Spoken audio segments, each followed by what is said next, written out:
Hey guys, what's up? Completionist here, and welcome to my guide on the Royal Titans. This guide is intended for all account types, so you Ironmen out there don't have to worry about having high tier gear or supplies, as I'll be providing you with the bare minimum stats and gear needed to take on the Titans. And as always, timestamps are included if you'd like to look over a specific section of the guide. And just real quick before we get started, I would just like to mention that I am streaming again on Twitch, Kick, and YouTube, so come check out my streams on whatever platform you prefer, and I look forward to interacting with you and the rest of chat. See you there. Diving right into requirements, there is actually no requirements to access or fight the Royal Titans, meaning that you can do this on just about any account level. Meaning that for those of you just trying to kill this boss for the prayer scrolls, you can get a carry, being someone with way higher level stats and gear than yourself, to do with you and speed up the kills, such as a friend or a clanmate. But if you can't find a carry and decide to do this boss on the mass world or with a friend with similar stats in a semi-efficient fashion and get more than a couple kills per trip, I suggest getting base 70 melees, range and hit points, 75 magic for wave spells, and 44 prayer for protection prayers and eagle eye. Obviously having these stats even higher would be more beneficial, and if you can get as close to 63 prayer as possible for when you get the Deadeye and Mystic Vigor prayer, it would be beneficial. And additionally adding on top of this, if you had the King's Ransom quest completed along with the Knight's Training Ground, I would shoot for 70 prayer for piety, or 74 if you have rigor, which would make kills even faster. Moving on from stats, let's get into the gear. You can bring practically anything to this boss fight, because if you know the mechanics and simply use the Protect from Melee prayer, you can avoid all damage during this fight. The only limiting factor is when you use your mage setup, you need to have a plus 70 mage bonus, or if you're using Mage Void, a plus 39 bonus. Without achieving these bonuses, you will not be able to one-shot the elementals spawn during the fight, which can make kills slower and sometimes result in failed elemental kills, which can cause you to get hit 8 to 10 damage. Regarding melee and range though, it is simply recommended to just bring your best gear, whether that's Black D'hide and Rune Armor, or Masori and Torva. For example, here is a lower end gear setup. And now, here's the gear setup that I personally use on my Ironman. And as you will see here shortly, both of these setups are perfectly capable of getting kills. I would also like to mention if you were struggling to figure out which gear setup would be best for you to run, for example you have multiple high DPS weapons or are wondering if that one extra strength bonus would actually result in a max hit, then run your gear in any variation of it through the OSRS DPS Calculator on the official wiki, which can be found at the following link or by right-clicking this icon in your game. This will show you the most optimal setup for yourself. It will tell you everything you need to know about which items are better for your current gear setup and stats. And with all the gear covered, let's now move on to inventory setups. Firstly, you'll want all your gear and switches for the fight, including a special attack weapon.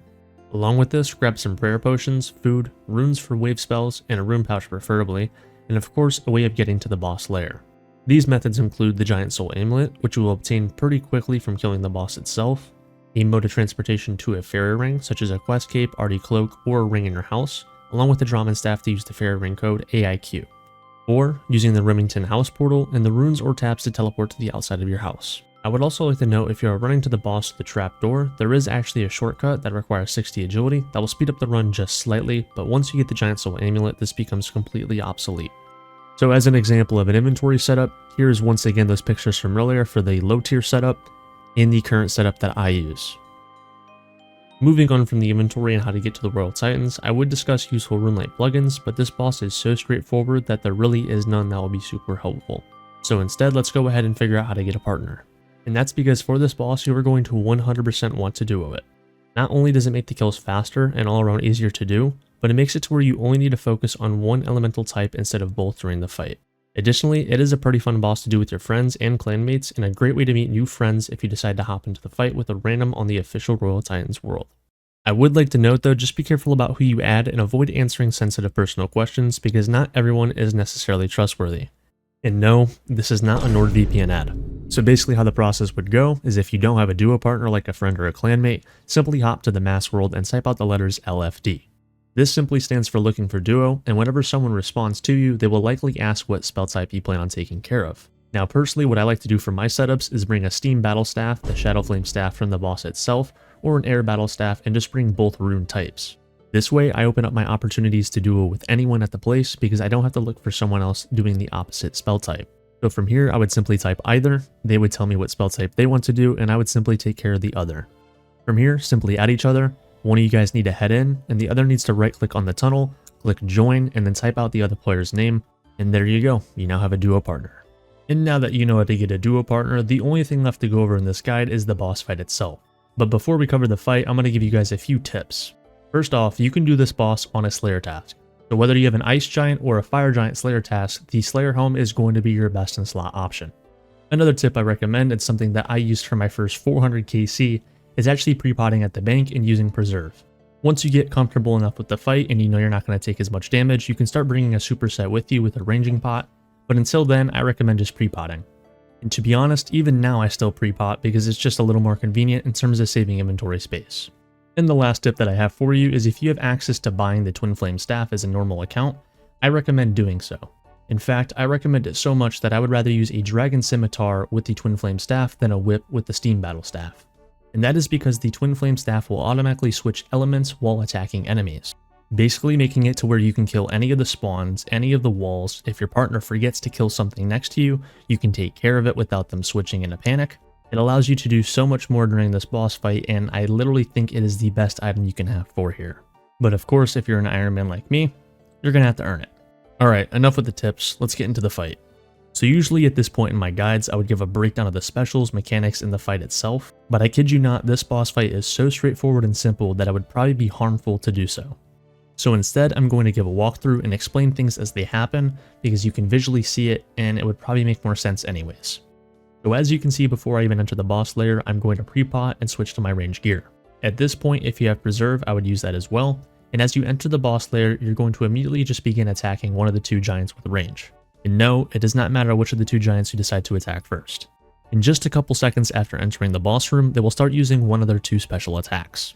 These will be either a row of fire or ice that will spawn directly underneath you and you simply need to avoid stepping on, which as you can see is happening right now. And now before we get into the second special, as you can see right here, the boss is going to say some text and they begin approaching the platform. The second you see this, make sure you have Protect from Melee on, as you can get hit 20s here. Once the boss reaches the platform, make sure you immediately start killing it using melee. In this phase, the boss is extremely weak to melee and has a pretty decent defense against range.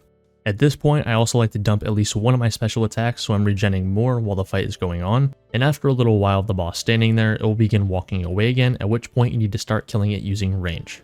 And this is now where I'm going to explain the second special attack, which is where they will summon 3 elementals that you need to use Protect from Melee against and kill using the opposite elemental spell type.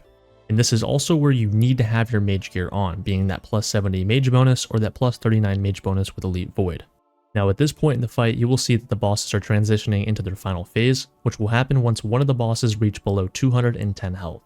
During this stage of the fight, the bosses are going to go on both sides of the platform and summon this little yin and yang symbol, which is your safe tile. If you don't make it to this tile as the bar runs out, even with Protect from Melee, you're going to take more than 60 damage. So always make sure you're looking out for this tile and make it your focus, giving yourself enough time to get there. Now once you're on this tile, you can range the bosses, which is what I do, but the second the circle goes away and the waves stop, you can go ahead and melee the bosses once again. Now at this point, you will also see that I get branded very low, but I don't actually kill them. This is because once one of the bosses die, the other will become enraged and can start damaging you through Protect from Melee. Additionally, it will summon your safe tile on the complete opposite side of the boss arena, so it makes it even harder to get there in time. So what you're going to want to do is get one of the bosses really low and then quickly transition to the other one until you get them around the same amount of health and then try to kill them as close together as possible. So once again, as you can see here, the boss is going to summon that yin and yang safe tile. I'm going to run to it, switch to my range gear and begin ranging the boss. And then the second it goes away, I'm going to go ahead and switch back to my melee gear and begin killing the boss once again. And with that, you now know all the mechanics to the Royal Titans fight.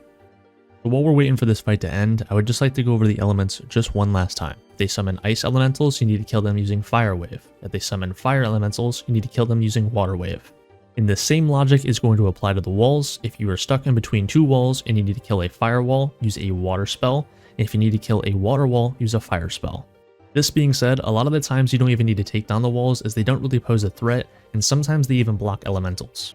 But realistically, the only time you're going to focus on taking down a wall is if you're stuck in between 2 of them, or during the final phase if it's blocking off the boss or your safe tile. Now once you get a couple kills of this boss and it starts to become really easy and you feel like you can do a bit more, there is a few more higher level mechanics that you can implement into the fight. For example, during the final phase of the fight, once you have a safe tile on the floor, as long as it is 2 tiles away from a boss, you can time your attacks with the first and third attack with a 4-tick weapon to avoid having to switch to your range gear and speed up your kills slightly. I personally time my first attack with the yin and yang bar turning completely dull, and then my third attack I will go as soon as I see the third wave coming. Another mechanic you can utilize is using the bosses to kill the elementals themselves. In the final phase of the fight, if you line up the opposing elemental type on the side of the arena with either Branda or Eldrick during the save tile special, the bosses can actually kill the elementals for you. This will once again save you some time switching your gear. However, the timing of the elementals' explosions sometimes does happen faster than the save tile attack, so it's not always reliable. And then some other quickfire tips are bringing Alch runes in your rune pouch if you have a Steam or Twin Flame staff, as you'll have the space in your rune pouch for it. If you decide to bring a Crystal Halberd, make sure to use this special attack during the Yin and Yang phase. That way, you are not losing ticks under 6 tick attack cooldown, or use it to finish off the boss if you killed the other and you need to deal a massive amount of damage fast. Similarly, if you decide to use a normal special attack weapon like a DDS, Burning Claws, or Dragon Claws, make sure to kill one boss and then use your special attack to finish off the other as fast as possible. Because once again, if you kill one boss without killing the other before the Yin and Yang cycle comes up once again, you are guaranteed going to take some damage. Another way you can deal some damage is by subscribing and killing this despicable ratio of you that are not subscribed. I know a lot of you like my content and find my guides helpful, so just do us both a favor and subscribe and leave a like already. And now to cover the last and final section of the guide that I would like to go over, being the loot. These Titan boys have some pretty notable drops, such as those beautiful prayer scroll upgrades, which give you Deadeye and the Mystic Vigor prayer, which are basically budget augury and rigor. Along with that, you have the Twin Flame staff, which has very niche uses, such as being good at the Royal Titans, just making the fight easier, and being pretty good at Zora and Ice Demon as well.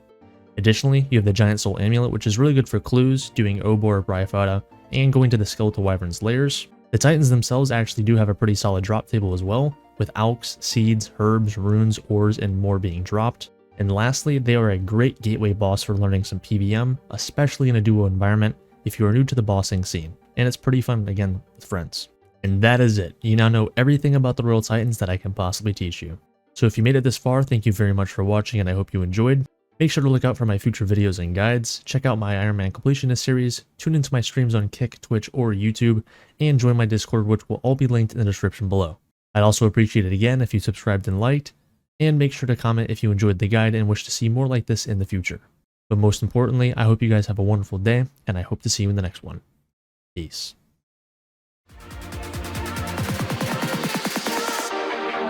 Enjoy.